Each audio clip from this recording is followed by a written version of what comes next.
Yuk, assalamualaikum warahmatullahi wabarakatuh. Eh, Oke, pada bagian ini di tutorial kali ini, tutorial bahasa Indonesia, kita akan bahas tentang kualitas kode sesuai tugas yang diberikan. Saya akan membahas tentang kualitas kode dan objek dasar-dasar. Pertama-tama yaitu kita langsung gaya mengkode saja. Kita di sini hanya membahas gaya mengkode dan komentar. Gaya mengkode. Nah, di sini. Gayanya kurung kurawal ditulis dengan gaya exception atau dengan kurawal buka di baris yang sama dengan kata kunci, bukan di baris baru. Nah, seperti ini ya kurang lebih gaya mengkunci. Jadi ininya kurung bulat di sini, lalu kurung kurawal, lalu melakukan perintah di bawahnya, dan lalu tutup kurung kurawalnya di paling bawah. Oke, seperti if, else, dan seperti ini juga bisa. Oke, dan yang paling bagus seperti ini. Ini gaya yang paling bagus. Jadi if lalu buka seperti ini, lalu kita tutup dengan kurung kurawal. Kadang untuk pemula ini bisa diperhatikan, di sini sudah disebutkan biasanya mengetik seperti ini, kurung kurawal setelah ini. Nah, ini tidak bagus. Tidak bagus, meskipun bisa tapi tidak bagus. Yang yang paling bagus yaitu ini. Lalu ini juga boleh, alert tanpa kurung kurawal di sini, tapi masih satu baris. Lebih bagus lagi seperti ini, di baris ada yang agar terlihat bagaimana terlihat lebih rapi. Panjang baris yaitu ini, lalu panjang baris.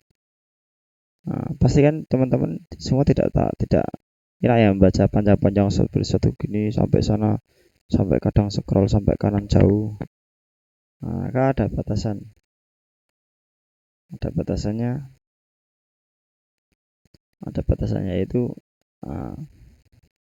itu kita akan bahas nanti. Ini kita lanjut dulu. Sepertinya habis baterainya. Seperti untuk if, sebentar. Jikalau if if maksimum panjangnya itu biasanya 80 sampai 20 karakter.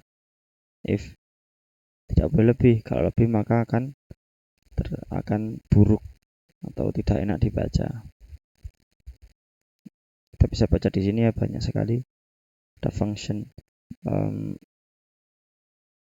ada looping, yang gimana bagusnya menulis looping, kayak itu gaya-gaya. Intinya di sini gaya mengkodenya mengikuti yang membuat kode, bukan kita buat sendiri dan seenaknya sendiri. Jadi semikolon juga, semikolon apa, titik dua, yang atas titik, yang bawah titik koma ya. Kalau di Indonesia itu titik koma, maka menaruhnya nggak sembarangan juga, ada tempat-tempatnya tersendiri.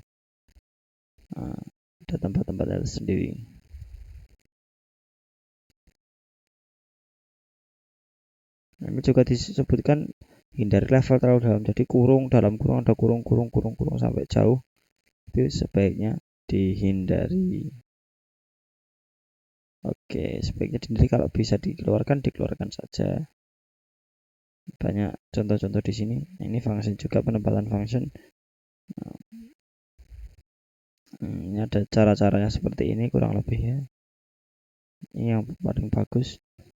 Intinya yang paling bagus, maka kita harus mengikuti gayanya yang membuat kode, bukan kita membuat kode sendiri. Ini kesimpulannya yaitu semua sintap bertujuan untuk meningkatkan keterbacaan kodemu.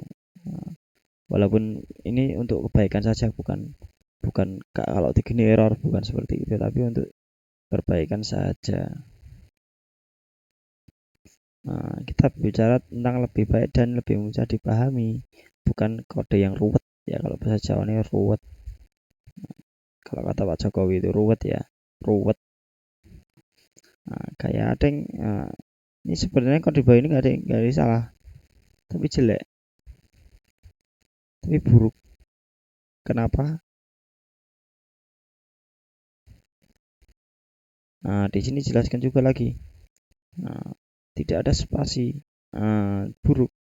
Walaupun meskipun bisa buruk kan, harusnya kasih spasi yang bagus. Ini juga di sini, padahal harusnya bracketnya diberi harusnya ini itu berada di sini. Dan ini agak menjorok ke kanan lagi agar terlihat lebih bagus. Seperti itu kurang lebih.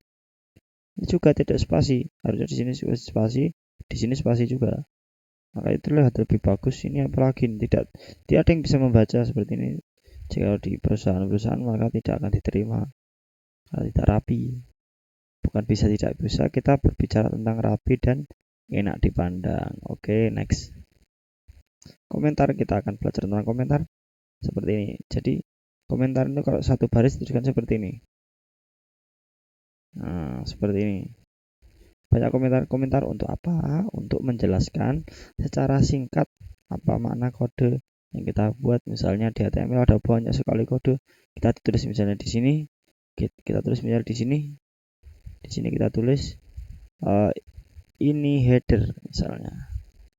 Ini footer misalnya, kan orang-orang lebih mudah. Oh, ini yang footer yang ini seperti ini. Function ini yang ini. Footer ini yang ini. Nah, mana komentar yang baik seperti apa? Jelaskan exiternya. Jelaskan. Tapi jangan dijelaskan panjang-panjang. Nah, ini untuk biasanya untuk soal-soal. Tapi yang bagusnya itu kita menaruh komentar sedikit. Misal header function. Komentar panjang juga boleh juga untuk menjelaskan untuk lebih mudah dipahami. Gunaan fungsi, solusi, arsitektur kesetaraan. Yang tidak boleh atau harus dihindari yaitu bagaimana kode bekerja, kelakuan kode ini bagaimana, itu harus dihindari karena tidak perlu. Karena kita harus menyederhanakan sederhana mungkin kode yang kita buat. Oke, just kita ke home. Kita langsung bahas ini karena tidak sering terpakai. Kita bahas objek. Oke, objek itu kita sudah bahas di playlist yang lalu, di video yang lalu. Itu tipe data di JavaScript, jadinya disebut primitif karena nilai mereka berisi satu tunggal kalau itu string. Tapi kalau di objek ini tidak, karena banyak. Seperti ini contohnya. Jadi misal di objek ini dalamnya ada, di dalam sini ada isinya lagi, ada isinya banyak. Jadi seperti ini. Ada satu, nanti objek dalamnya ada string, ada value-nya, string value-nya apa, number value-nya apa. Oke, contohnya seperti ini. Ini objek ini. Ini ada string, value-nya John, ada age, datanya number. Oke. Seperti itu. Nah, ini properti objek seperti ini bisa juga. Pokoknya menyimpan isi seperti ini. Jadi objek itu menyimpan string dan number dan lain sebagainya. Oke, mungkin cukup sekian ya tutorial dari saya. Semoga bermanfaat dan menambah wawasan teman-teman semua. Dan ini juga untuk belajar saya mengajar untuk belajar dan mengupgrade diri saya sendiri. Jadi terima kasih, thanks so much untuk semuanya, dan bila ada kurangnya saya mohon maaf. Assalamualaikum warahmatullahi wabarakatuh. Oke.